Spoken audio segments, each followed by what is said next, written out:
नमस्कार, आप देख रहे हैं बीटी न्यूज़ बिहार। मैं हूं आपके साथ मिथिलेश कुमार। पूर्णिया डिस्ट्रिक्ट का अमोर प्रखंड के 12 ईदगाह पंचायत में अवस्थित मदरसा 1128 की श्रेणी का है। मदरसा नंबर 302। सर, मदरसे का नाम बताया जाए। मदरसा तंजीमिया 12 ईदगाह। मदरसा तंजीमिया 12 ईदगाह सर, अमोर पूर्णिया। सर, इसकी स्थापना कब हुई है? 1925 का ये मदरसा।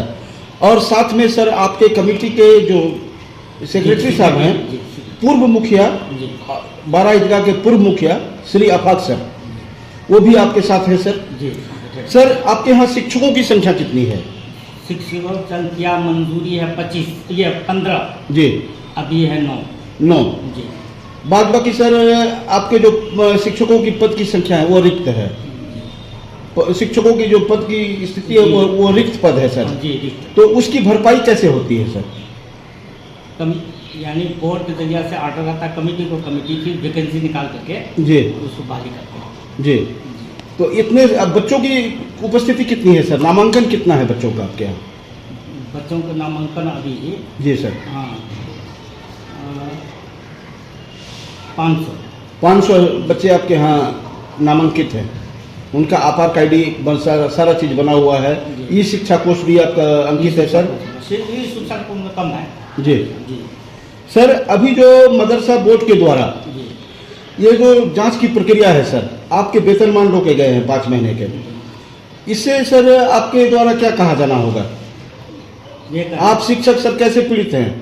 जी नहीं, यानी वेतन जो रोक करके है और ये जांच करना जी, ये हमारे ख्याल से जी ठीक नहीं है। ठीक नहीं है। वेतन चालू रहना चाहिए, जांच प्रक्रिया अलग है अपना, वो उसको जांचते रहे, वो उसके बाद सब करते रहे। लेकिन किसी बहुत स्टाफ ऐसे हैं कि बहुत परेशान है, यानी उसके कोई दूसरा जरिया है नहीं, खाने पीने की परेशानी है, बीमारी आजारी है, ये सब बहुत परेशानी है सर। बहुत दुश्वारी होती है सर, आपके मदरसे में +2 तक के बच्चे को पढ़ाया जाता है?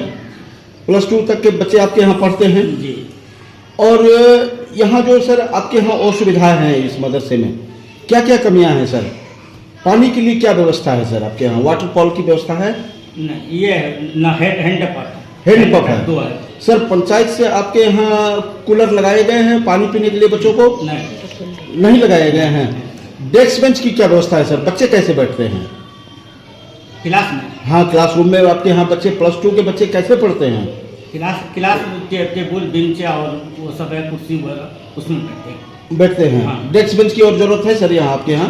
ये तो कम है ना, ये हम लोग बनाए सेक्रेटरी साहब वो अपना पैसा। ये जो सेक्रेटरी साहब हैं सर जी सर, आप सर आफाक सर हैं मुखिया जी, पूर्व मुखिया इस पंचायत के, और इस मदरसे के आप वर्तमान सेक्रेटरी के पद पर ही हैं सर। आपका जो ये एक अहम योगदान है इस मदरसे को, आप अपने जेब से यहाँ जो बच्चे पढ़ रहे हैं उनको बैठने के लिए आपने डेस्क और बेंच की सुविधाएं दिया है, जो सरकारी प्रकरण का चीज़ है सर। इसकी जी जो भी बेंच वगैरह बनाया गया है जी, जो अभी इस्तेमाल हो रहा है, वो मैंने अपने पॉकेट से नहीं बनाया जी, बल्कि चंदे की रकम से, आवाम से जो चंदा हम लोग वसूल करते हैं जी, बच्चों को साल भर खिलाया जाता है, उनसे जो बचत होता है जी, तो हम लोग जिस चीज़ की कमी महसूस करते हैं जी, उसको पूरा करते हैं जी। बच्चे ज़्यादा हैं, छोटे छोटे बच्चे नीचे बैठाया जाता है, उसको टेबल बेंच पर नहीं बैठाया जाता है। ऊपर क्लास में लड़के बड़े होते हैं तो उसको नीचे बैठाना मुनासिब नहीं होता है जी सर। तो उसके लिए हम लोग जो है चंदे से उसको बनाया जाता है। कुछ है अभी 25% हम लोग उसका जो है ये किए हैं, लेकिन 75% अभी हम लोगों को कमी है जी। 75%। 75%। सर, थोड़ा सा अपना परिचय भी दे दिया जाए। मेरा नाम आफाक आलम जी, और मैं मदरसा तंजीमिया 12 ईदगाह का सेक्रेटरी हूँ जी। और इस पंचायत के पूर्व मुखिया भी हैं सर आप? 12 ईदगाह पंचायत में हम 3 टर्म मुखिया रह चुके हैं जी। 3 टर्म? 3 टर्म इस टर्म में नहीं है जी। लेकिन आगामी चुनाव में फिर आप मुखिया के पद पर आएंगे ना सर? हाँ, आगामी चुनाव फिर लड़ेंगे जी। अब वो पब्लिक के हाथ में है, पब्लिक जो चाहेगी वही होगा जी। सर, आपके संकलन में पूरे मदरसे को आपका दिखाया जा रहा है सर, और आपके वर्तमान विधायक हैं सर अख्तरुल ईमान AMIM से, इनके द्वारा सर क्या आपके यहाँ सुविधाएं दी गई हैं? आपके इस मदरसे को सर? उनके बारे में हम क्या बताएंगे, हम लोगों को खुशफहमी जी थी उनसे जी कि बहुत हमारे जो विधायक बने हैं, गच्चे हम लोग वोट नहीं दिए जी। हैं, जो लोग भी वोट दिए हमारे विधायक बने, जी। इससे पीछे भी वो विधायक थे जी और हमने उनसे कुछ मांगा नहीं था, जी क्योंकि हम ये सोच रहे थे कि भाई उनको जब हमने वोट नहीं दिया है जी तो फिर वो हम लोगों की बात को सुनेंगे नहीं। जी एक बार नहीं कई बार जब भी वो यहाँ मदरसा आते थे जी तो हमारे हेड मौलाना से बात करते थे जी। कि भाई कुछ ले लीजिए हमसे। जी और अख्तरुल ईमान अख्तरुल ईमान साहब पिछले टर्म में कई बार आए, जी कहा कि ले लीजिए कुछ। जी तो उनके जाने के बाद फिर स्टाफ लोग हेड मौलाना लोग हमसे बात करते थे जी। कि विधायक जी आए हैं जी। और वो कुछ देना चाहते हैं, ले लीजिए। जी तो हम लोग खोज करके जी जगह निकाले, फिर उसके बाद उनसे बात हुई, उनके पास हम लोग गए मिलने के लिए, जी वहाँ बातचीत हुई, लिख करके भी दिया। फिर उन्होंने इंजीनियर को भेजा, इंजीनियर भी आ करके नापी उपी करके वो चले गए। फिर हम लोग इंतज़ार करते रहे और कार्रवाई नहीं हुई। उस पर कोई कार्रवाई नहीं हुई। फिर इलेक्शन आ गया जी तो फिर हमने यहीं पर कहा था उनसे कि मेरा काम नहीं हुआ है, काम कर दीजिएगा। तो उसने कहा करे हम तो जीतेंगे ही, जी हम तो जीतेंगे ही, फिर कर देंगे। तो फिर वो जीत गए हैं। और देखिए हम साफ बोलने वाले हैं, जी सर हमने वोट नहीं दिया है उसको। जी जब हम वोट नहीं दिया है तो हम उनसे मांग भी नहीं करेंगे।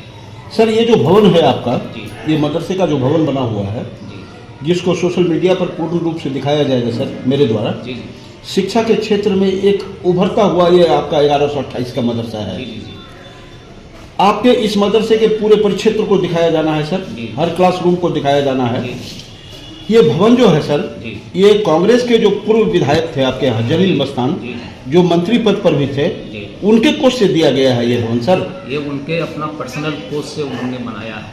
जी हम कोई उनका एहसानमंद हो या नहीं हो, लेकिन मैं उसका एहसानमंद हूँ जी कि उन्होंने मेरे कहने पर जी इतना बड़ा बिल्डिंग को बनवाया। जी हम जिंदगी भर उसका एहसान नहीं भूलेंगे, जलील मस्तान सर का। जलील मस्तान साहब का। जी, और क्षेत्र में उनका एक आज भी अच्छा नाम है सर। उनको एक ईमानदार पॉलिटिशियन के हैसियत से जाना जाता है। जी उन्होंने कभी किसी को ठगने का काम नहीं किया है और हमेशा वो पब्लिक के हित में खड़े रहे। वो आज भी हैं, आज भी अगर कहीं सुनते हैं किसी को मदद चाहिए तो वो मदद करते हैं। सर, आपके इस मदरसे के पूरे क्षेत्र को, पूरे परिदृश्य को मेरे द्वारा दिखाया जाता है, और इस जांच की जो प्रक्रिया है सर, इस पर जो शिक्षकों के वेतन रोके गए हैं, ये सरकार की कुनीति है सर। आपके साथ सौतेला व्यवहार है, जो ऐसा नहीं होना चाहिए। जबकि ये शिक्षा के क्षेत्र में अहम योगदान है। ये क्षेत्र के बच्चे यहाँ शिक्षित होते हैं, यहाँ विद्वान सब सारे शिक्षक हैं, सभी परिदृश्य को दिखाया जाता है सर। लेकिन इस जांच की प्रक्रिया पर वेतन को रोके जाने पर जो सवालात खड़े होते हैं, इसमें सरकार की विधि व्यवस्था गिरती हुई नजर आती है। धन्यवाद। नमस्कार, आप देख रहे हैं बीटी न्यूज़ बिहार। मैं हूँ आपके साथ मिथिलेश कुमार। पूर्णिया डिस्ट्रिक्ट का अमर प्रखंड अंतर्गत 12 ईदगाह पंचायत में अभी अवस्थित मदरसा तंजनिया, मदरसा नंबर 302 की सारी वस्तु स्थिति को मैं दिखाता हूँ। अभी मैं मदरसे के कैंपस में ही उपस्थित हूँ। यहाँ की जो मध्याह्न भोजन की व्यवस्था है बहुत उत्तम है। यहाँ सभी शिक्षक अपने अपने क्लासरूम में उपस्थित हैं। साथ ही यहाँ की जो शिक्षा व्यवस्था है वो बहुत ही अच्छी है, और यहाँ के जो बच्चे हैं वो एकदम अपने आप में बहुत ही डिसिप्लिन्ड बच्चे हैं। और शिक्षा के क्षेत्र में उभरता हुआ ये मदरसा देखिए, इसके सारे परिदृश्य तथा सभी शिक्षकों के एक फ़ोटो मैं आप सभी दर्शकों को दिखाता हूँ कि शिक्षा के क्षेत्र में ये मदरसा तंजीनिया में 12 ईदगाह की जो स्थिति है, और यहाँ के जो विद्वान शिक्षक हैं सभी अपने अपने क्लासरूम में अपने बच्चों के साथ शिक्षण संस्थान का काम पूरा उचित तरीके से करते हैं। धन्यवाद। ठीक है सर, ठीक है।